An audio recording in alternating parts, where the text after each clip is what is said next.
जर इतक्या वर्ष प्रलंबित राहिलेला प्रश्न जर नरेंद्र मोदी नसते, जरी सुप्रीम कोर्टाने आदेश दिलेला असला तरी, जर ते नसते तर राम मंदिर उभंच राहू शकलं नसतं.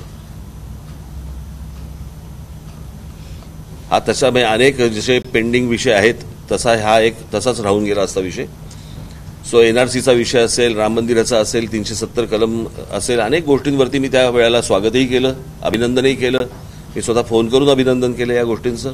काही गोष्टी चांगल्या होताना जेव्हा दिसायला लागतात त्यावेळेला मला असं वाटतं की एका बाजूला एक धडगुजरं कडबोळं आणि एका बाजूला एक खंबीर नेतृत्व, अशा वेळेला पुन्हा त्यांना एकदा संधी देणं हे आवश्यक आहे असं मला वाटलं.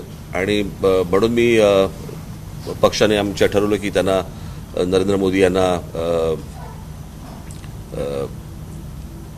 पंतप्रधान पदाची पुन्हा एकदा संधी देण्यासाठी म्हणून पाठिंबा द्यावा.